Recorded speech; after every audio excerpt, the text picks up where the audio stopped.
the hard-on. Perfect world was a dream. Primitive cerebral. He's a tyrant! He's a sadist! You're all going to die down here. The greatest trick the devil ever pulled was convincing the world he didn't exist.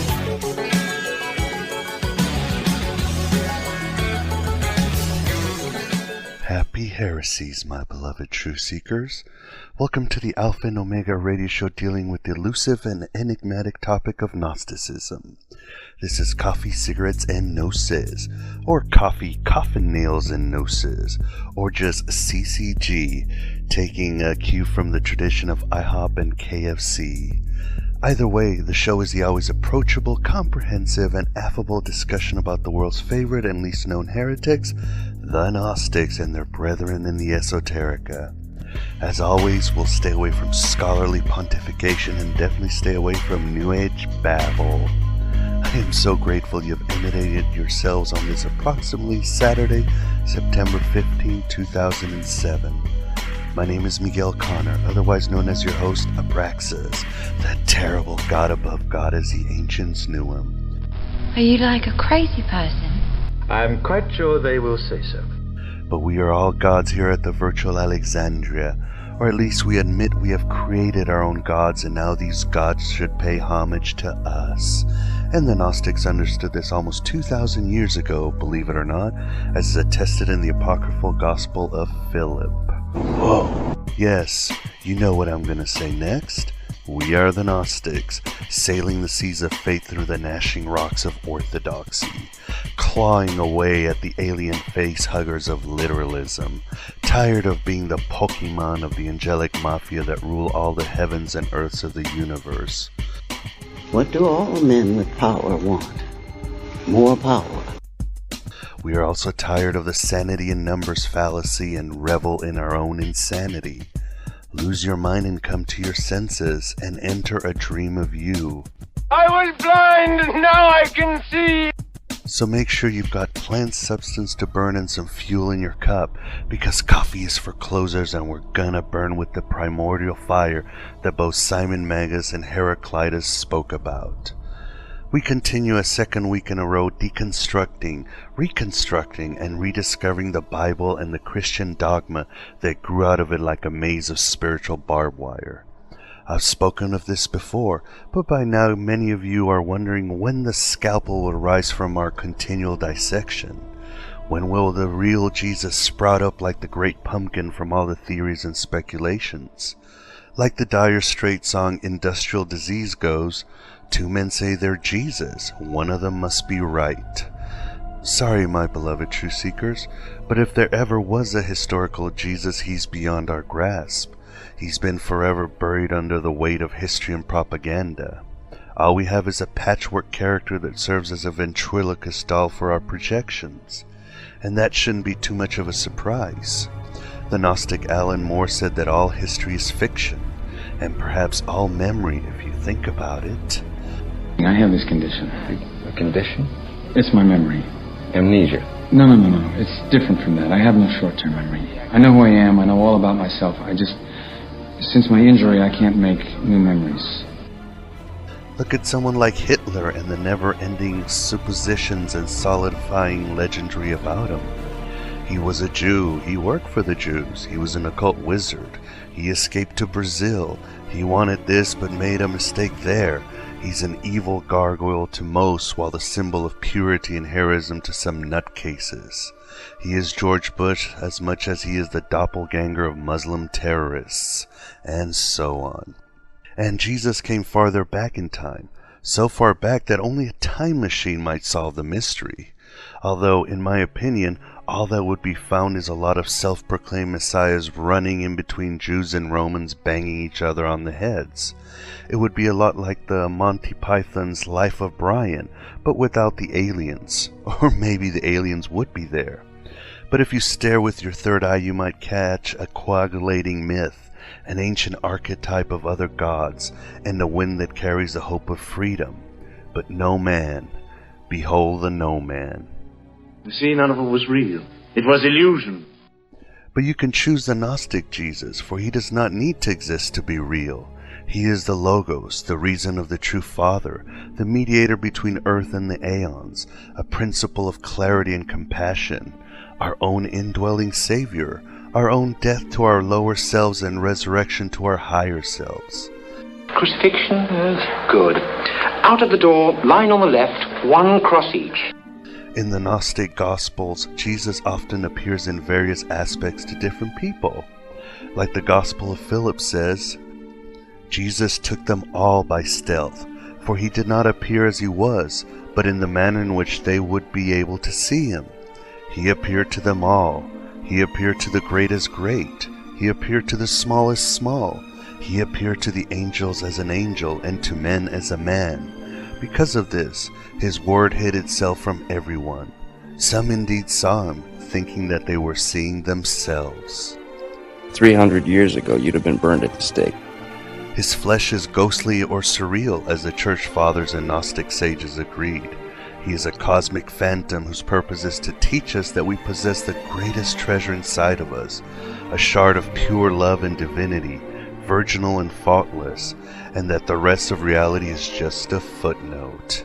That is the Gnostic Jesus. And when he takes human form, he laughs, he comforts, he dances, and he engages his followers with questions, compliments, and two-way philosophical discourses. Kinda like a guy you'd want to have coffee and cigarettes with, who would bestow gnosis behind ringlets of smoke, although he might walk out on the tab if he decided to change forms. Hoisted by my own petard.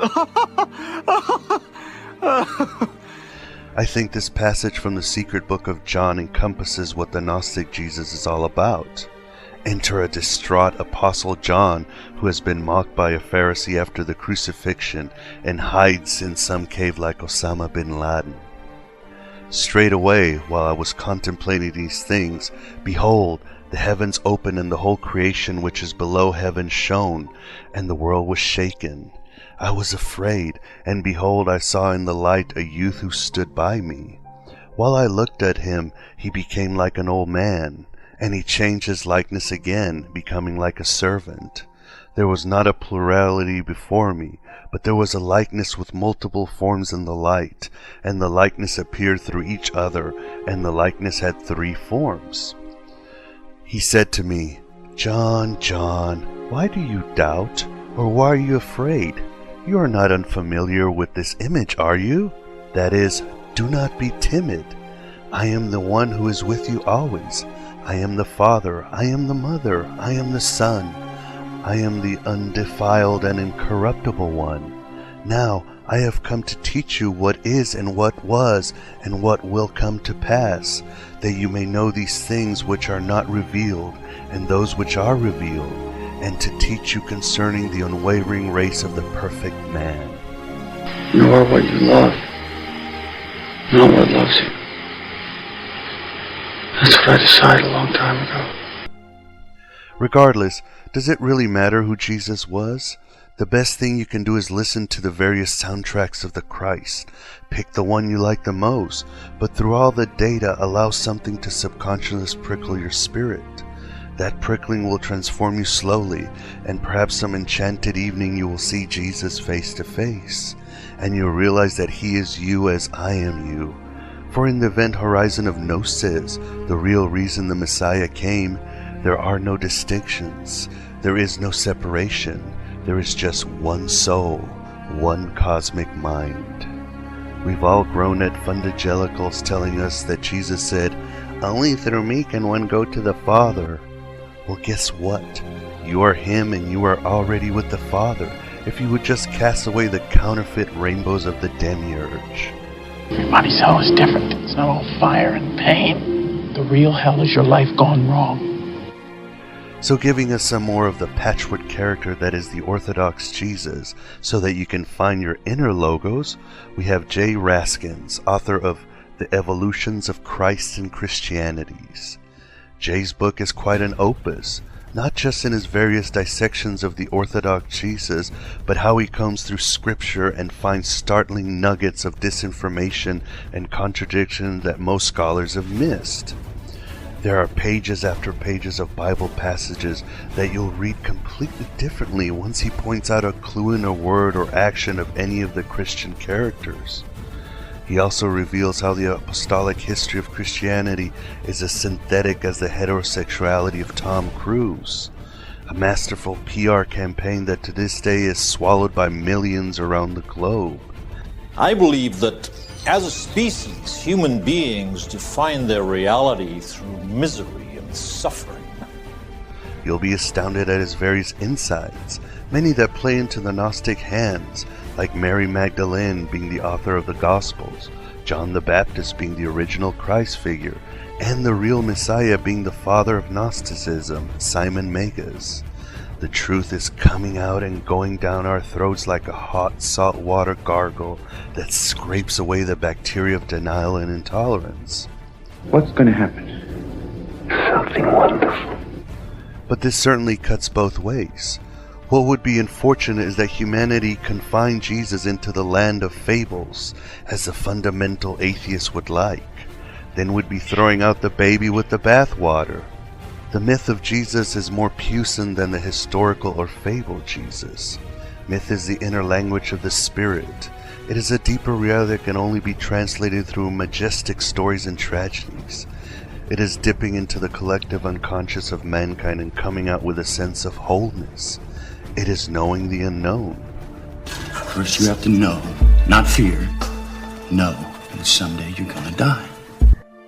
Like Timothy Freke and Peter Gandy write in Jesus and the Lost Goddess. Yet we should not think of myths as merely stories for spiritual beginners, which become redundant once the teachings they encode are understood. It is rather that beginners take them at face value, while mature initiates have a deeper understanding. For the ancients, myths were a symbolic language with which they could explore spiritual ideas that continue to be relevant throughout the whole process of initiation. Decoding the allegorical meaning of a myth is not, therefore, about explaining the myth away, but about taking it to new levels. The great thing about myths is that they are always pregnant with more meaning. They are a focus for contemplation through which initiates can continually deepen their understanding. They are also mnemonic, helping initiates to remember what they have learned and ensuring that the teachings survive. As long as the myths are told, the teachings remain, hidden within for those with eyes to see and ears to hear. Myths also do something which philosophy rarely does. They engage the heart. They are but abstract thoughts in the form of a particular story, and it is particulars that stir the emotions.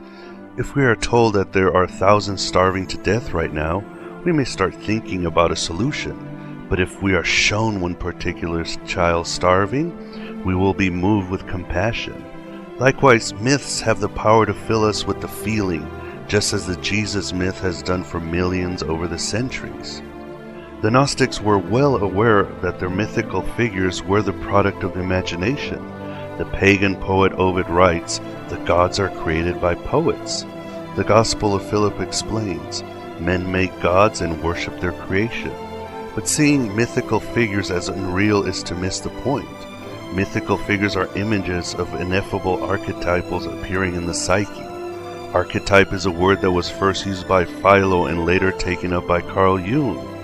Archetypes are primordial ideas that structure reality. They appear to us in the form of symbolic images.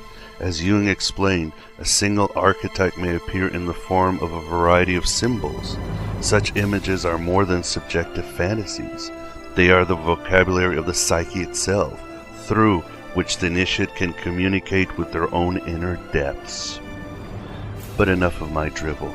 On to the interview with Jay Raskins. Who are you?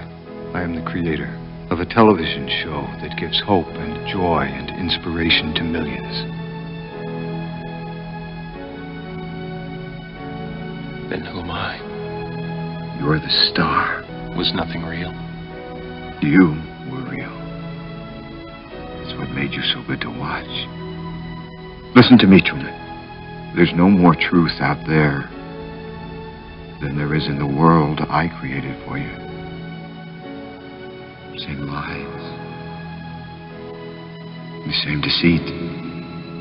But in my world, you have nothing to fear. This is the Coffee, Cigarettes, and Gnosis interview. Today we've got Jay Raskin, author of The Evolution of Christ and Christianities. How are you doing, Jay? Really well, thanks. Great to be here. Oh, my pleasure. It's a pleasure, and also to be in the company of some really great people who you've had on before. Last week you just did Robert Price, and you've had Earl Doherty on. Wonderful people who I admire greatly. Oh, well, thank you very much. I'm sure you're on the same level as far as I'm concerned, because it was a very good book. But you come up with several hypotheses. In fact, several hypotheses on the original kernel stories of the Scripture. Sometimes I thought, well, maybe he should have broken it up in 3 or 4 books, because you leave no stone unturned. When it comes to Christianity and the Gospels, you almost go there with a scalpel and break everything down, and you see things that nobody's seen, which is very impressive. But before we venture into them, can we briefly talk about who was responsible for most of the distortion of the original Christ and Christianities? I believe you call him the Great Forger. Yeah, the Master Forger, Eusebius, Bishop Eusebius. He's the guy who I kind of, I give him either credit or responsibility, whichever you want, for creating a more or less mythical history of the Church, which has stood the test of time, actually, but only in the sense that apologists now have to apologize not only for things in the Gospels, they now have to apologize for things in his history. I think it's kind of interesting because it was kind of, I guess the whole purpose of the book was a defense of the Church, and so he kind of created a new battleground over the history of the Church. So yeah, I think Eusebius is where you really have to begin, because he created a history which is as mythological as anything you'll find in the Gospels. Jacob Burckhardt, who was a Swiss historian, he called him the first dishonest historian of antiquity, and Voltaire characterized him as a panegyrist instead of a historian rather than a historian.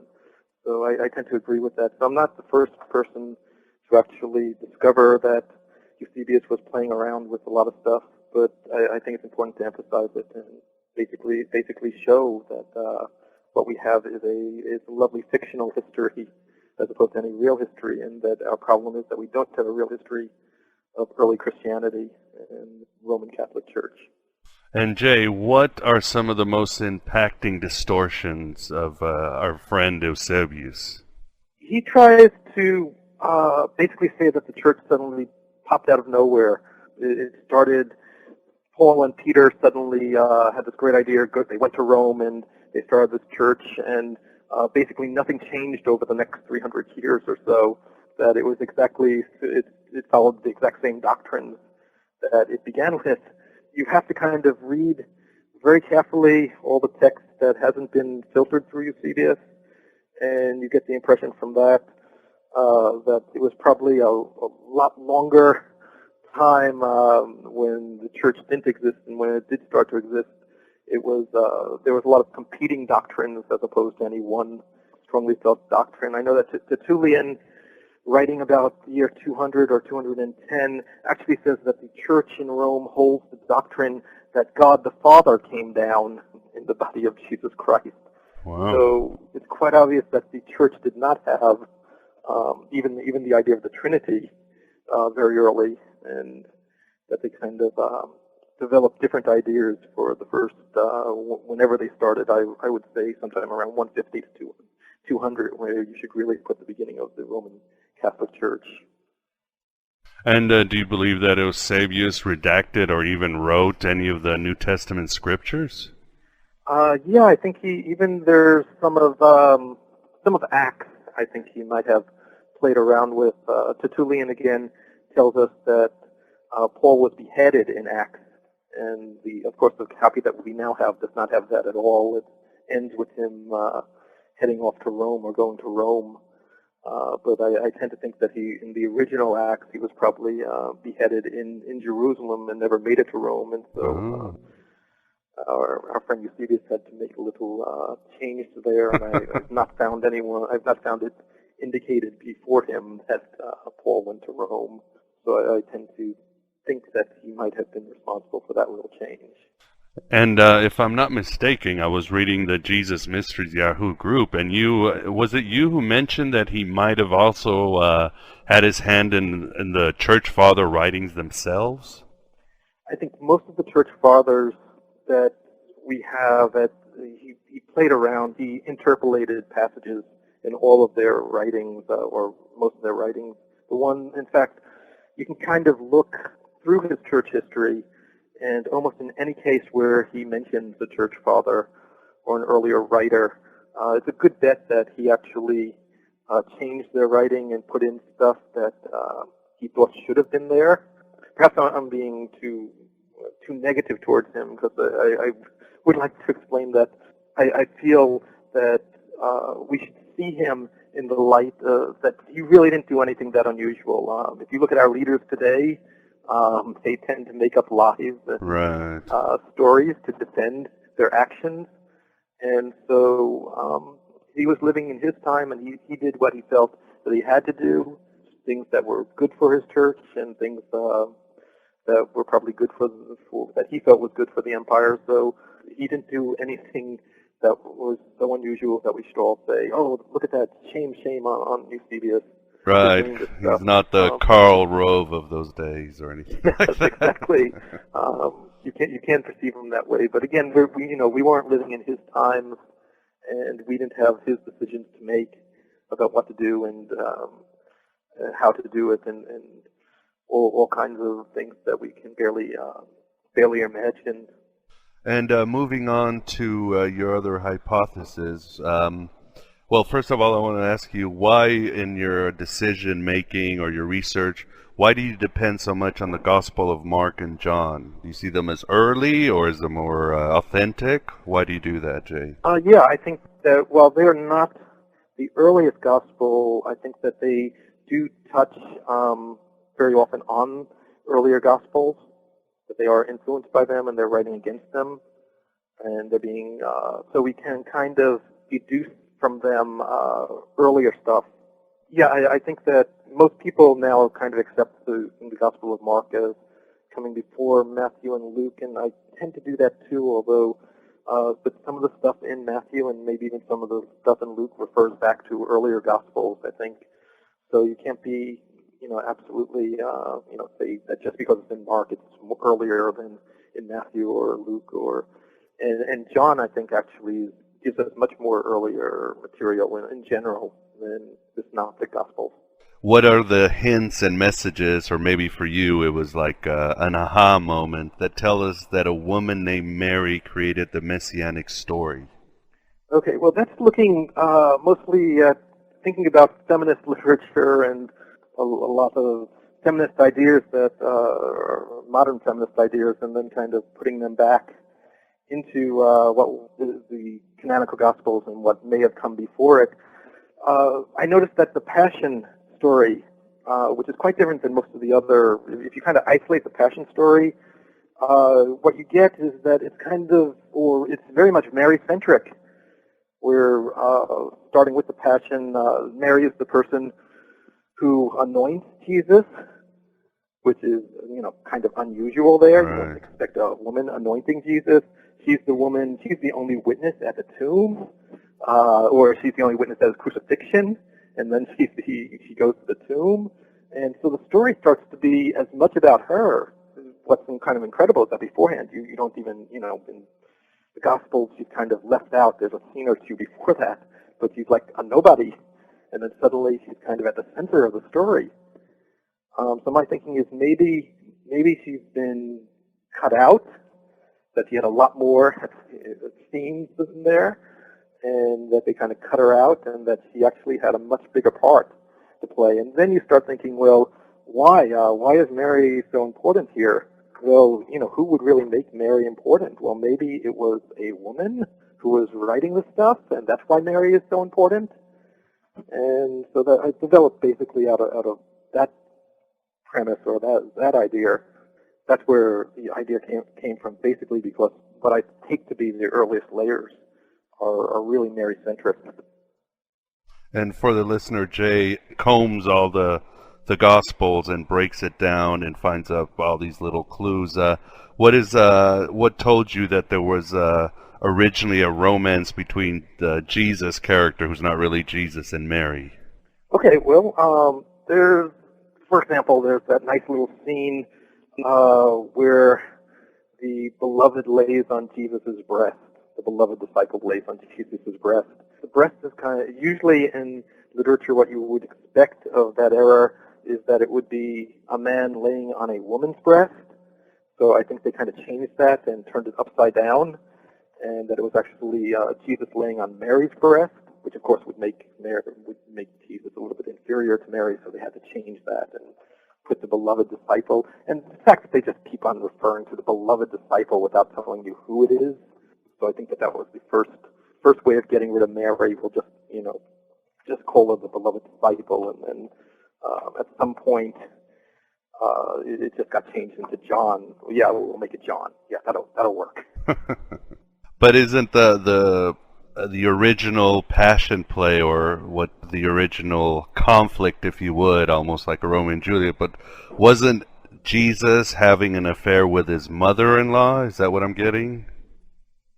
Yeah, there's probably some kind of family relationship that I felt between, maybe even a forbidden family relationship between Mary and Jesus there. I play around with that in the book also, that might be part of the story. From reconstructions, it seems that somehow they were related. Yeah, and Jesus, wasn't he the son of the high priest? Caiaphas, was it, or...? Yeah, I'm tending to think that way, that it might have been that Mary was probably maybe even the daughter of a high priest at that point, and because otherwise I think she's a very powerful woman, and I think at that point in time you wouldn't expect, someone who's writing a story would only be someone who's extremely educated, and so I think in reality she might have been from the ruling class family there. She might have been a priestess. She was perhaps referring to real people at some point, in real relationships, but it's really hard to tell. And you do believe that the beloved disciple was Mary, right?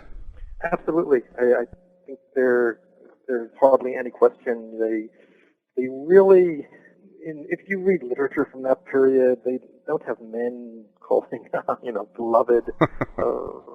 That's kind of a phrase, a term that really wouldn't be applied between two men in literature at that point in history, not very commonly at least. Doesn't your reconstruction of Mary meeting Jesus after his resurrection reveal they had an intimate relationship?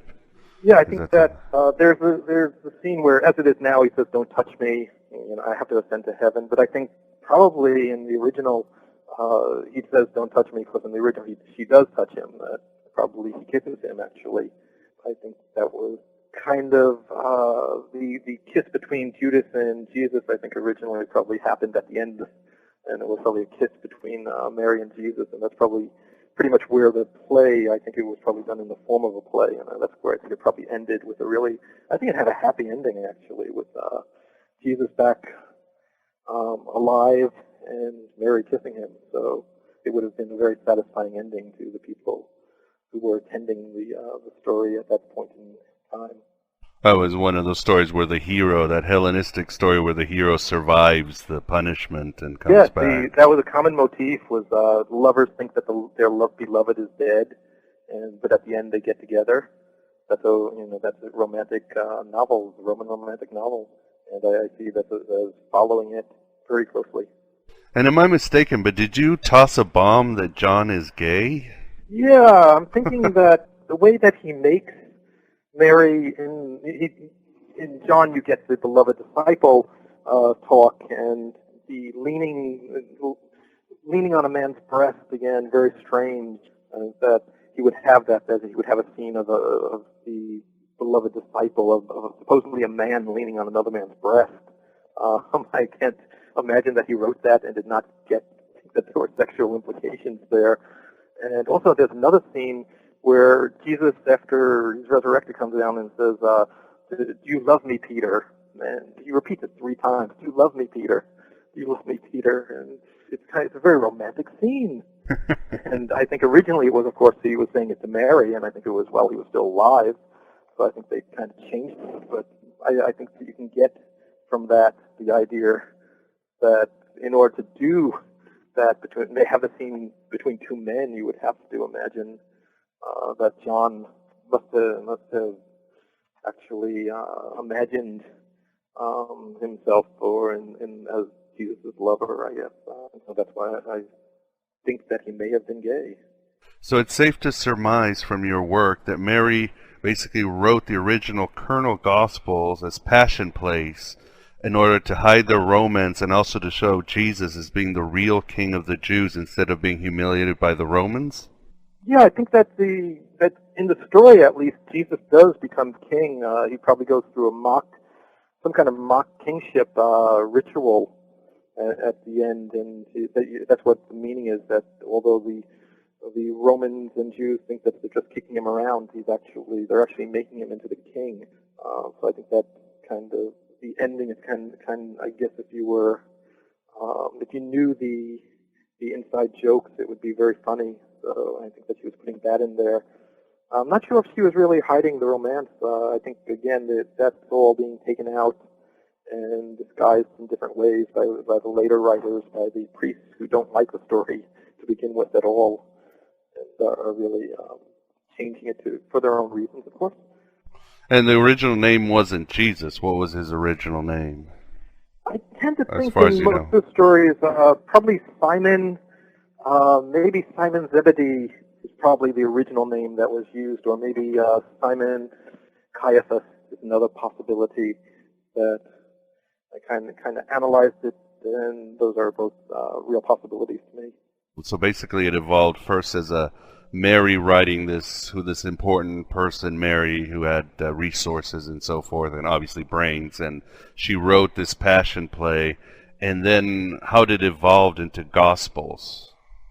Yeah, well, over the next 100 years or so, people took portions of her play and took their own doctrines and kind of added and twisted and changed it, and so that's how eventually the stories became different. And it wasn't, I don't think that they were really put together until sometime in the 3rd century, and they don't really go together very well, all the Gospels that we have now.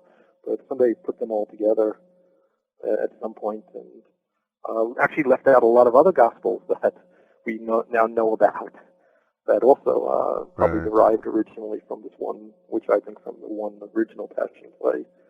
And why do you think, or at what point did it become Holy Writ? When did people begin to confuse it with actually the Jewish Messiah and all that, and Son of God, and when did it become holy?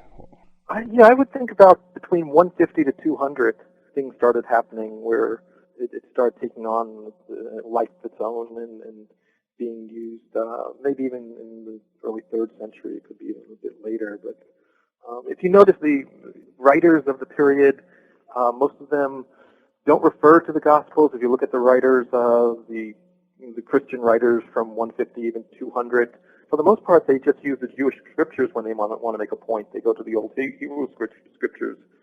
Very few mentions of the Gospel as being holy. The 2nd century, and it's only in the beginning of the 3rd century that you really start to get that. Yeah, and wasn't Irenaeus the first one to bring up John, Matthew, Luke, and Mark? Exactly. And again, this is going through the hands of Eusebius. Everything that Irenaeus writes. So basically, I think probably the stuff that Irenaeus writes about the Gospels I see those as forgeries, as Eusebian forgeries.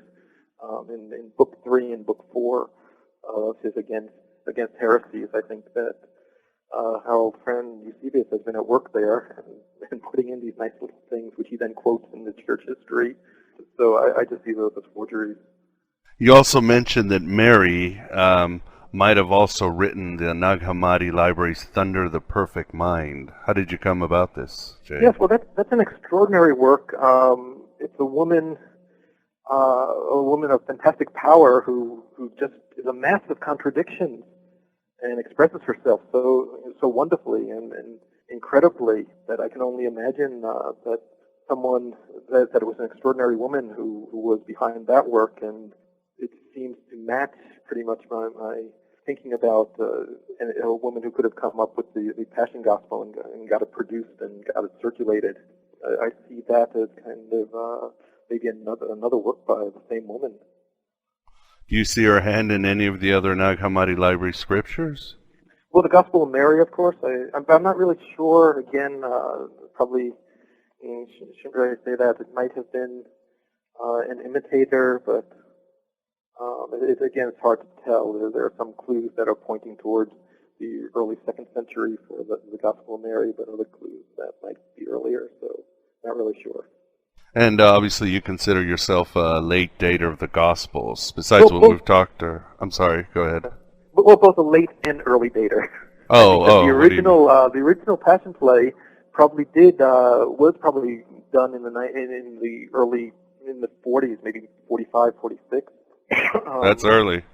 Yeah, so that's even earlier than the general consensus.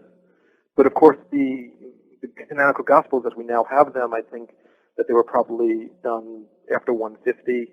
Even John, I think, was probably given a last rewrite sometime in the 170s, 180s. There seems to be some interaction between Luke and John there where they wrote off of each other. And so I think both of them are kind of late. The last editions, or the last versions, which are now getting, I think, probably 170s, 180s, maybe even later. So what is your stance on Q? Q, I'm not really too sure about. I'll have to really study it more. At the moment, I'm not totally convinced by it, mainly because some of the stuff that I looked at, I actually started looking at it and developed some other ideas about how the work could have come about, the relationship of Matthew and Luke. But I'll have to get more into that at some point, get back to it, and do a better critique of Q, so get my ideas more clear about it. So where exactly does Paul fall into this? Is he a completely separate movement, or did he draw from definitely. this?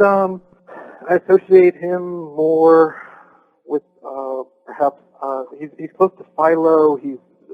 There's some kind of wisdom movement, perhaps a Joshua cult, but maybe just coming straight from Jewish wisdom literature. And I guess Philo has the idea that the Logos of God is the Son of God. Maybe Paul just takes and runs with that and just at most adds the fact that the Logos of God or the Word of God is named Jesus, and that's about all the changes that he makes.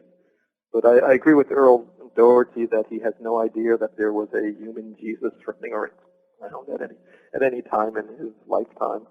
And you think that, maybe Eusebius, maybe the Church Fathers, but they also had their hands in the letters. Yeah, I see, there are a couple of layers there, probably at least 3 layers, just different time periods. The first one, some of the letters, they probably go back to the 1st century, but there's probably 2nd century, early 2nd century changes, and then maybe even late 2nd century changes to them. So it's really hard to tell. It's very complex. For the most part, it seems to be quite different than the movement that any of the movements that were being spoken about, that Josephus speaks about, of course, the different movements that arose, messianic movements that arose in the 1st century. And the doctrine of the atonement for sins was probably Paul's, and then it was kind of absorbed into the Gospels? Is that right, the way exactly. it happened? I think so. When you're rewriting it, and then Paul started to influence the writing of the Gospels, the later writings of the Gospels. I think, we really have to look late 100s, 180, 190, for when the New Testament is kind of taking shape and being really edited, given really makeovers each of the texts. But even around in the first century or early first century, there were already some of the early church fathers talking about a historical Jesus. By then, they'd already taken the hook or created their own mythos. I'm not sure if they were talking about a historical Jesus. I think that they were talking about historical claimants to being Christ, but I'm not really sure if anyone had associated Jesus with any of them at that point in the first century. How did the discovery of the Nag Hammadi library change the way scholarship views the canonical Bible? How did that? Was that a big explosion that changed the attitudes? I think it changed everything, really. Because there's one thing when you're reading, I guess, the Gnostic literature, and it's being, analyzed and attacked by church fathers, and they're cutting it to pieces and making fun of it. You're reading it one way, but then suddenly when you get to read all of it, all the material kind of together in one space, you really see that it has an extraordinary power. That, here was a movement or multiple movements that actually lasted for over 200 years and was actually challenging all the doctrines of that we now take for granted as being Christian, all the ideas, and creating a really alternative Christianity or another Christianity entirely. It seems to be so incredibly different in some ways than what has come down to us. And what do you think of the Gospel of Thomas? Do you think it has any relation to Q, or was it a later work? It's early. I think Mark is using some of it, and I think other people are using it. But again, it's probably getting rewrites also, and probably getting additions over time, over those 200 years from when it's first written. So it's hard to tell exactly where it comes in. But of course, it's just the same gospel, which would tend to indicate that it's really early. They're not, a lot of the stories of Jesus use, I think about a quarter of the sayings end up in the canonical gospels in some form or other. And so the sayings were probably circulating, all kinds of sayings were circulating before then. Maybe some of them in some form were in the original play or came from somewhere, but it's hard to tell. And as far as or what is your take on when exactly the Gnostics came about? It's all evolution and change from, their Gnostic elements. Even I think in the original Passion play, I think that there's Gnostic elements that you can point to. So there's I think when at some point Jesus describes his body as a temple and doesn't even a very ascetic element that when I analyze the scene where he's interrogated and he says that he will come down, or when the Jews say, why don't you will destroy the temple, that whole thing, the destruction of the temple, and he says, yeah, I will destroy the temple. And I think originally he probably said, I will destroy the temple in 3 days. I will destroy the temple in 3 days simply. Not that he will come back in 3 days or that he will rebuild it in 3 days, but that he will destroy the temple in 3 days. And I think that was a reference to probably his death in 3 days.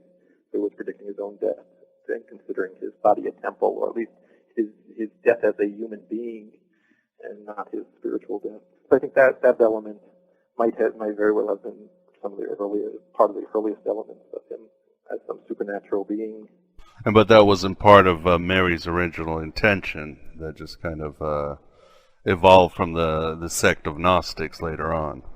Yeah, it's hard to tell. That was there might have been part of it, or it might have come later, let's say 100, 120, somewhere around there. But it might have been the original also, so I'm getting kind of two minds about it. Very much like Earl Doherty, you believe that the Jesus sayings evolved from wisdom sayings to the Philonic logos and eventually to the mouth of Jesus himself. What is the evidence for this? Yeah, I think especially 1 Corinthians, you can actually find, I think I do that in the book, where I find statements that are from wisdom literature that he's just basically taking from wisdom literature and quoting, not quite quoting, but pretty close to it. And so I think that's where that's coming from. There's a big association between, if you look at statements of Philo, he talks about 2 atoms, and then you have Paul talking about 2 atoms, and that's hardly very much a coincidence. So they're both deriving their ideas from the wisdom literature and from perhaps a little bit of some Greek influence, certainly. And even the Gospels might have had. I think Doherty talks about how, perhaps the Q or the Gospel of Thomas started out as wisdom saying wisdom said this, and then was replaced by Jesus. Do you agree with this? I agree with that. That could very well be part of it. Why do you think the character of Jesus was taken from the historical John the Baptist as well as the magician Simon of Samaria?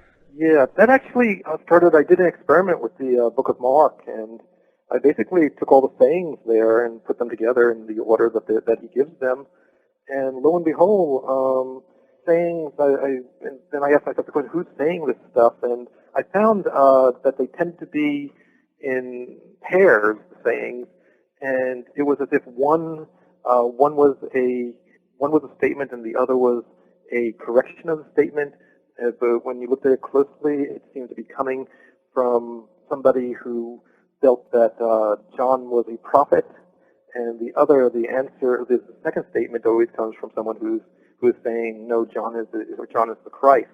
So I see that the saying is coming from two groups. One who has a John the prophet philosophy, and the other group has a John the Christ philosophy. And they're in interaction and dialogue with each other. So I think that's where Mark is getting his sayings from, almost this dialogue that's going on between these two groups, and he's just adding stories to them to this text of sayings. So you think John might have been one of the original messiahs? Yeah, I think that John was probably considered the Christ by that there was probably a movement.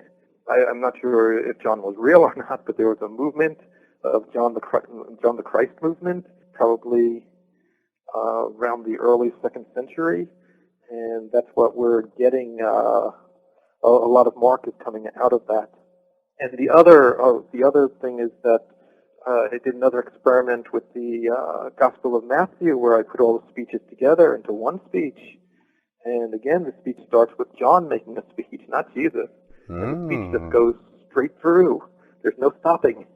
So I think Matthew, although he does stop the speech and breaks it up into little pieces, if you just put them all together, it seems to be a speech by John, or John the Baptist, or someone who became known as John the Baptist later. So I think this is where most of the text, most of the written words of Jesus were originally written for John the Baptist, and were simply changed into text by Jesus. So I think that's how the character developed. Wow. So basically, Luke tries to nip it in the bud by making them cousins and making John subservient to Jesus. Jumps in the belly and all that other stuff. Yeah, this is the another whole the relationship. Whereas in the later gospel you have this, it's Mary centric. At the beginning of the gospel, it's really John centric, where suddenly John is being born before Jesus. Why do they have that? That's kind of strange. Of course, this is the excuse is that John has to be the herald who announces Jesus and everything. But why is John so important at the beginning? And then he kind of drops out and disappears at a certain point, just as Mary appears. So I think it's a welding together of this mixture of two totally different movements, or movements that were different. I think that there's a Jesus coming out of the John movement, and then probably the crucified man who's probably closer to Simon Magus or Simon the Magician. So I think that probably I see that as starting in Samaria, that tradition, the Mary tradition. Mary may be from Samaria. That would be my best guess. Or it has some relationship with Samaria. Or maybe Simon does. But anyways, the other tradition... I'm sorry, let me interrupt. What's the relations between Mary and Simon being of Samaria? Yeah, the first woman that Jesus meets is at the well in Samaria. So I think that's supposed to be Mary. at the beginning, and then they probably go and get married. I think the wedding that at Cana immediately, I would assume was Jesus' own wedding, because why else would he be getting the wine for it and be responsible for that? So I'm assuming that he's marrying the woman at the well, who is probably Mary at that point. But again, we're reconstructing tales that probably took 100 years to develop. So we're getting bits and pieces here and there in all kinds of different forms. So it's a little bit hard to tell. I think we're also getting when stories about Simon Magus that tend to associate him with Samaria also. So maybe those tales should be separated out, and the John stories should be separated out also. I think those two are eventually combined into one story, although they were originally separate ones. We have kind of Simon the Christ and John the Christ, or the original Christ, and somehow they get some point in maybe the 2nd century, they kind of split the difference and say, okay, we'll just call the Christ Jesus. And make him, instead of coming from, we'll have him come from Galilee. Okay, that's good. We'll settle that. Like guys working on a TV show.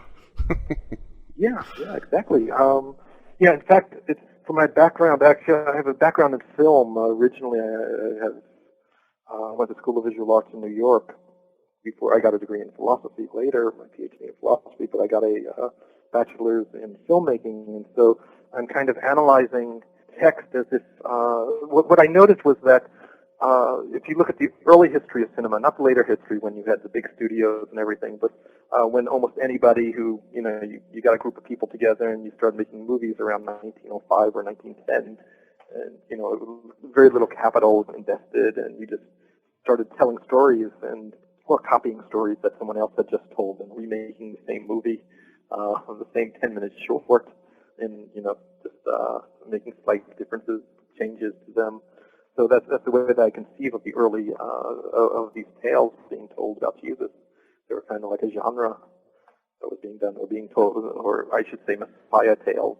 That was probably a big genre, and they were changing and developing everything for maybe even a century. Yeah, that's what I liked about your book is you almost feel, and you talk about movies, and you almost feel, you start seeing the book as you're behind the camera, and you're seeing all these characters doing different things. So that's one aspect of your book I really enjoyed, which I thought was unique. So your filmmaking abilities definitely came in handy. Yeah, I think that is one of the ways that I'm unique from most of the people who kind of go into the field. They have a background in theology, or they have a background sometimes in philosophy or literature. But I think that I have probably the only person I know that really has a background in film and can apply that or try to apply it. Moving back, and I want to then jump over to film, but I'm still not getting where Simon Magus falls into it. Are you talking about the miracles? You mentioned the crucifixion. Yes, exactly, because we suddenly have, obviously John didn't do any miracles, he's just this prophet, right? So he doesn't have any magical powers, but it's Simon who we have stories of him having magical powers, and of course the stories of his duels, the exciting stories of his duels with Peter. So Simon becomes a bad guy. Right, but that doesn't mean that he was a bad guy to begin with. Obviously, the literature of Simon, probably if you were from Samaria, they had Simon was the good guy. He was probably the hero of the stories. So that's what I'm thinking, that originally he was the hero and maybe the Christ figure maybe even the Christ figure who gets crucified. So I think that, I want to separate out the magic, the magician Jesus, and the only person who I find who kind of can be the original historical model, or not historical model, but literary model, put it that way, was probably Simon Magus. Could have had Apollonius of Tyane. That's true. Also, that Apollonius probably maybe gets mixed in there too, or maybe he also might be, some of his magic might come from Simon. Speaking, or going back to film, what's your favorite Jesus movie? Ooh, God, probably Gospel of Matthew by Pasolini, I guess. That was kind of sweet and a lot more gentle than the last Mel Gibson movie. So you would put that Gibson at the bottom of your list? Gifts. It was, it was kind of, I guess it was kind of like the game Whack-A-Mole, where you hit the mole every time it gets up. It was kind of Whack-A-Jesus movie, and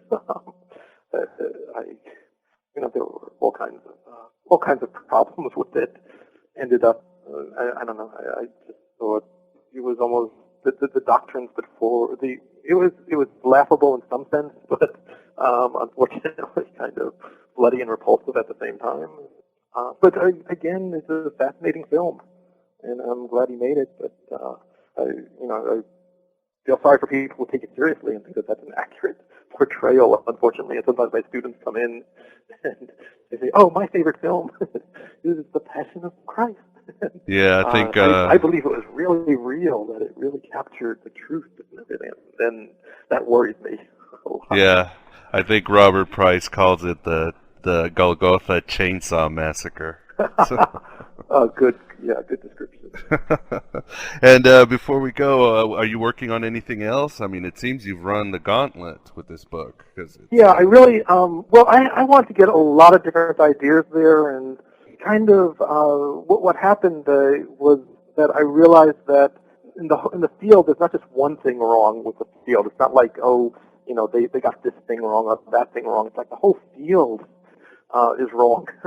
It's like from beginning to end, from A to Z, almost everything is wrong. So you really have to break it down and start all over again. Try and look at it from new points of view and different possibilities of what may have happened and how the literature developed and how the movements developed. Once at this point, people just follow Eusebius, and it's kind of like, oh yeah, he said this happened, so but we have to assume that it happened, once we get rid of Eusebius and say, no, that's myth, so we can't rely on it at all, then we have to reimagine everything from the beginning and take everything, all the texts that we have, and see how are they really related, and what are these characters, what are these people really talking about, the authors. And once we do that, then we kind of have to change all our ideas. All right, Jay. Well, I think that's all the time we have today. Again, I wanted to thank you for coming on Coffee, Cigarettes, and Gnosis. Oh, I appreciate it so much. It was so much fun to get all these ideas out. And we enjoyed it. Yeah, heresy is always fun, isn't it? It is. But again, I see it more as simply trying to reconstruct a real history of what really happened, as opposed to the fake histories that we get, the easy fake histories, which just don't tell the many stories or the possible stories that we have from that period of time.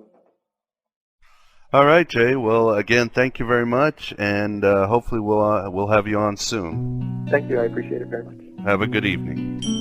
Through early morning fog I see visions of the things to be, the pains that are withheld.